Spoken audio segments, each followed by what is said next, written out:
Okay, we're going to talk about the atoms and the periodic table. I'm Lauren. I'm Brianna. And I'm Bernice. So to begin, we have our outline of what our presentation will be on. So we have number 1, we'll be explaining atoms. Number 2, we'll be explaining elements. Number 3, what makes up an atom. 4, the periodic table and how it's organized, different categories on the periodic table, and the trend of the size of atoms on the periodic table. Then we'll be talking about the atomic number and what it means, along with atomic mass and weight and everything. Then lastly, we'll be determining the number of protons, neutrons, and electrons, and the atomic mass and mass number for an element.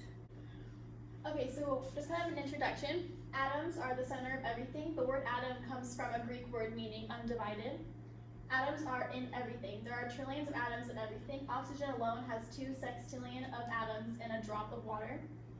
Atoms are very tiny and are divided into subatomic particles. There's protons, neutrons, and electrons.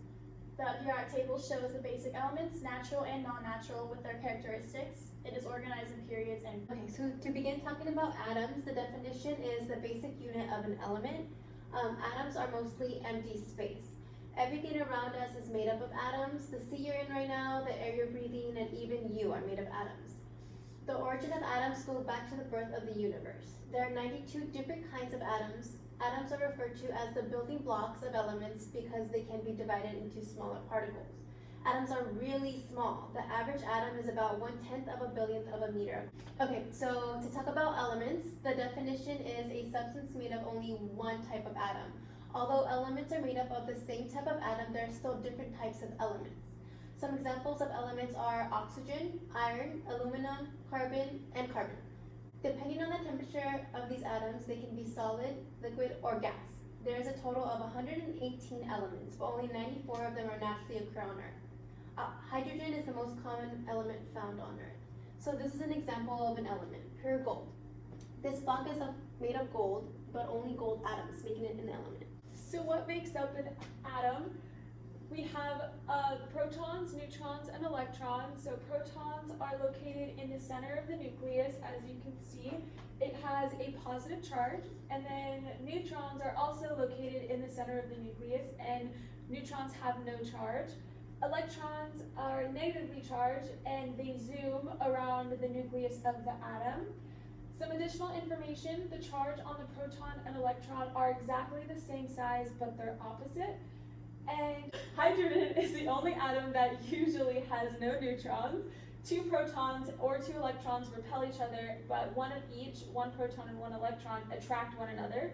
And then the negative electron being attracted to the positive proton is what holds the atom together. So to beyond what she just said, the atomic nucleus, the definition of that is the positively charged center of the atom consisting of protons and neutrons. The term atomic nucleus originated in 1844 by Michael Faraday to describe the center of the atom. The nucleus of the atom is much smaller than the overall diameter of the atom because the electrons can be distant from the atom center. An example of this is a hydrogen atom is 145,000 times larger than its nucleus. So let's go into depth about how the periodic table is organized. The rows, each row is horizontal. It's the horizontal rows you'll see, and that's called a period. There are 7 periods on the periodic table. Elements in the same period have the same electron ground state energy level.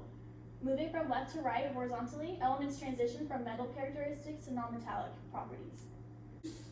The vertical columns, those are called groups or a family. Some groups have a specific name, such as the halogens or noble gases. Elements in each group will share similar properties. Atoms of each element in a group will share the same number of electrons in their outermost electron shell. So in this picture, you can see the periods are all going in horizontal ways. There's 7 of them, and the groups are going vertical, and there's 18 of them. Okay, so talking more about the periodic table and what the periodic table consists of. So we have 2 main types of elements. They are nonmetals and metals. We have alkaline metals. They have 1 electron in their outermost layer of electrons. They're also easily ionized and have a low melting point, and they're incredibly reactive. So we can see that alkali metals are in this first little column. And then we have alkaline earth metals. They have 2 electrons in their outer shell. They have low melting and boiling points, and they readily lose 2 of their outermost electrons to form cations with 2+ charge. And we can see that the alkaline earth metals are in this second column right here, right next to the alkaline metals. Now we have halogens. Down the group, atom size increases. So we have halogens right here on column 17. They're highly effective with their nuclear charge, and they can be harmful to biological organisms in sufficient quantities.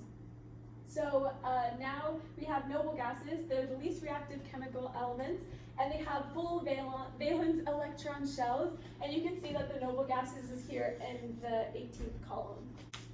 Okay, so now we're going to talk about the atomic trend of the size of atoms. The size of elements can be expressed in the terms of ionic radius. As you look at the periodic table, there is an obvious trend in atomic radius. As you move down the group, the size of atoms increases. This happens because the atoms further down on the group have more protons and neutrons, and they also gain an additional electron energy shell. As you move across a period, the size of the atom decreases. Yes, the atoms towards the right have more protons, neutrons, and electrons. However, the outer electron shell is the same. So as you can see, the trend is from the right side of the periodic table to the left side. It increases, so it increases as it gets lower of the periodic table and as it gets towards the left. Okay, so going off of what she just talked about, we're going to see how it applies to different elements. So which element is larger, an arsenic or a sulfur atom? And you can see here, here's arsenic, and right above it is sulfur. And a way to know is the more you get to the bottom left of the periodic table, towards this way, the larger they get. So if you look at arsenic right here, it's on the left, more on the left side of the periodic table, and sulfur is above it. It also gets bigger the lower you go in the group. So with knowing that, arsenic will be the bigger element. And if you didn't understand that, an easier way to know is to just see how they are in the group. The lower they get, the bigger they are. And towards the left of the periodic table, the bigger they are. So to further your understanding of it, we'll do another one. So if you have a helium atom and you have a calcium atom, which one will be bigger? You gotta look at where it is on the periodic table. So you see helium is all the way on the top in the 18th group. And then we have calcium, which is on the 4th row of the 2nd group. So obviously calcium will be the bigger element. So here we have an example of an element on the periodic table. We have oxygen, and you can see this square is a lot smaller on the actual periodic table, but we're blowing it up so that you can understand what each number means. So we have the symbol, which is O for oxygen, and then we have the name, oxygen. And then we have 2 numbers on the square. I'll go ahead and go into depth about those on the next couple of slides. So the atomic number is going to be on the top of the square. So we have oxygen again, it's just kind of blown up a little bit bigger. We have the atomic number of 8. So the atomic number is the number of protons in the nucleus of an atom. All elements are unique, and the defining characteristic of an element is this atomic number.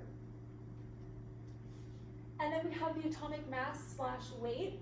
For oxygen, we see here that the atomic mass was 15.999. And then the atomic mass is the average size, the atomic mass is the average mass of the atoms of an element measured in atomic mass unit.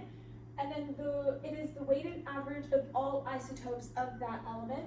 And it's also at the bottom of the elements chart, like I just showed you. Okay, so for this slide, we're going to show you how to determine the number of protons, neutrons, and electrons, the atomic mass, and mass number for an element.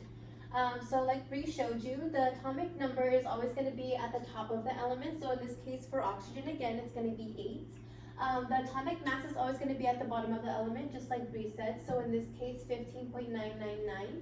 And so to find the mass number, what you're always going to do is going to look at the atomic mass, and you're going to round it to the nearest whole number. So 15.9 rounded to the nearest whole number is going to be 16. To find the number of protons, it's always going to be the same as the atomic number. So since atomic number is 8, it's going to be 8 as well. And then to find the number of neutrons, you're going to have to use the equation of mass number equals the number of protons plus the number of neutrons. So in this case, the mass number is 16, and then the number of protons is 8. So then you would do the math to then find out the number of neutrons would also be 8. And then to find out the number of electrons, you would to find the number of electrons, you would have to realize that when the element is in the neutral state, the number of protons always equals the number of electrons. So to do an example for you guys to try, we're going to use the element zinc. So you're going to try to find the atomic number, the atomic mass, the mass number, number of protons, number of neutrons, and number of electrons. So I'm going to go ahead and do this with you guys. So we're going to go ahead and write the symbol for zinc, the name. Can you see? Yes. Okay, and then the atomic number and the mass number. Atomic mass, I'm sorry. Which is 65.38. So to find the atomic number, it's always going to be right here at the top. So atomic number is going to be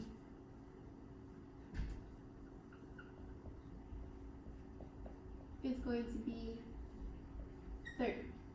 And then the atomic mass is always at the bottom of the element.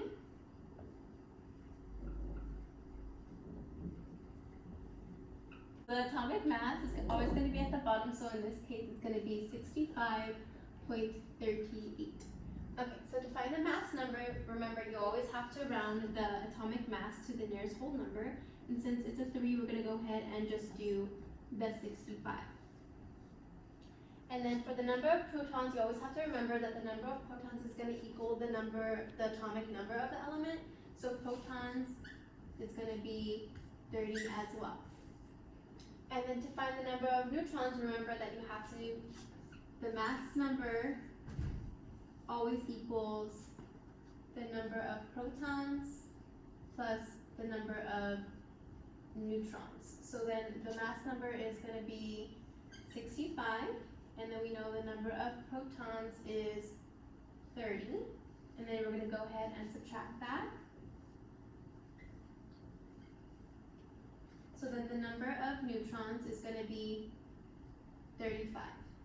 And then always remember that the number of electrons when the element is in a neutral state is going to equal the number of protons, which is also 30. Yeah. Okay, so we're going to go ahead and check our work for the element of zinc. The atomic number is 30, like we said. The atomic mass is 65.38. The mass number is going to be the atomic mass rounded to the nearest whole number, which is 65. The number of protons is going to match the number of atomic numbers, so it's going to be 30. And the number of neutrons was 35, like we said. We did the math for that. And then the number of electrons matches the protons, which is 30 as well. So now we're going to talk about the atomic structure. We're going to kind of elaborate it and show an example of how to draw valence electrons and their shells and everything. Okay, so I'll draw it and Bree will go more in depth as to what I'm drawing. So we're going to start off with carbon, the element carbon. We know that carbon has an atomic number of 6 and an atomic mass of 12.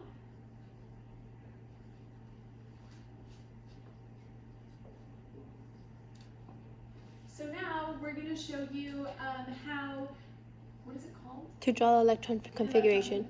How to draw an electron configuration. So we're going to start with one circle, and we're going to have the protons and the neutrons inside of the circle. So remember, as Bernice showed you, we found the protons and the neutrons. Okay, so we know that we find protons because it is the atomic number, and then we have the protons plus the neutrons equals the atomic mass, so we can do 12 minus 6 to find the neutrons. So we have 6 protons and 6 neutrons, like we have in the middle. And then we're going to go ahead and draw rings around it. So we know that carbon is in period 2, or the column 2. And so we're going to have 2 shells around the nucleus.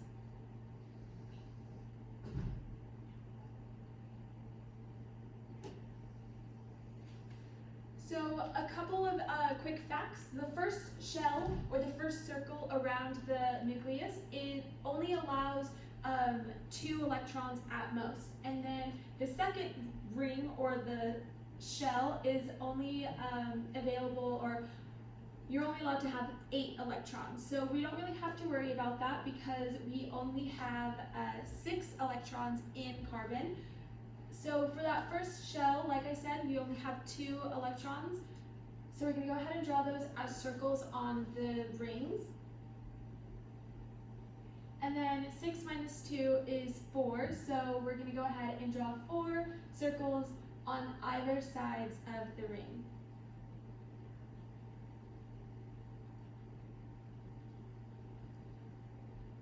So this is kind of how it looks like. It's different for every single element, but this is what carbon looks like. So again, we have the protons and the neutrons in the center of the nucleus, and then we have the 2 circles or the 2 shells around the nucleus because it is in period 2, and the number of shells equals the period number. And then we have the electrons on the outer shell, so the outer 2 shells, and the first shell is only allowed 2 electrons, so we have to put the remainder of electrons in the second shell, but the second shell only allows 8 electrons, so if we did have more electrons, we would have to draw more circles and whatnot. To further your understanding, we'll do 2 more practices on how to do an electron configuration. I'll draw and Bree will explain more about it. Okay, so our second example is going to be on oxygen. So we're going to go ahead and draw what it looks like on the periodic table. We have the atomic number of 8. And then the atomic mass is going to be 15.999, but we're going to go ahead and round it up to 16. Okay, so now we're going to go ahead and draw the shells and everything. So again, we have that nucleus, which is going to have the protons and the neutrons in it. So we have 8 protons because the atomic number is 8, and then we're going to go ahead and subtract the atomic mass from the atomic number from the atomic mass, which also gives us 8, and that's going to give us our protons or neutrons. And then oxygen is also in period 2, so we're going to go ahead and draw 2 shells around the nucleus. And so now we're going to find our electrons. So we know that oxygen has 8 electrons, so we're going to go ahead and draw those dots in. So remember that first circle or that first ring around the nucleus is only able to hold 2 electrons, and then the outside is going to hold the rest. So we have 8 minus 2, which is 6. So we're going to go ahead and draw 6 electron circles around the outer ring. And so when we have this situation right here, we're going to go ahead and double up the electrons on one or two of the sides. So she doubled up on either side of here. So we're going to go ahead and just count real quick. So we have 1, 2, 3, 4, 5, 6, 7, 8, and that's how many electrons that we have. So now for our third and last example, we're going to go ahead and do the electron configuration for arsenic, which is, it has an atomic number of 18, and then we have an atomic mass of 39.95. But again, we're going to go ahead and round that to the nearest whole number, which is going to be 40s to make it a little bit easier for us. So now we're going to go ahead and draw the nucleus, which again, to kind of reinforce this idea, we have the protons and the neutrons in the nucleus, or in the middle of the electron configuration center. So we have 18 protons because again, that is the atomic number. So we're going to go ahead and draw that. And then we have 40 minus 18 to figure out the neutrons, which is going to give us 22. So we have 22 neutrons. And then we know that arsenic is in period 3. So we're going to go ahead and draw 3 shells along or around that nucleus. All right, so again, as we have been saying for the past couple of examples, the first ring is only able to hold 2 electrons. So we're going to go ahead and draw 2. And I'm not sure if I said this, but again, the electrons is also going to be the number of protons, and the protons is the atomic number. So we're going to have 18 electrons. So we have 2, and then the outer ring is or the second ring is only able to hold up to 8 electrons. So we're going to go ahead and do 18 minus 2, which is 16, and then 16 minus 8 is 8. So we're going to go ahead and draw 8 electrons on that second shell. And then, like I just said, we 16 minus 8 is 8, so we do have 8 left over. So we're going to go ahead and draw the remaining 8 on the outside.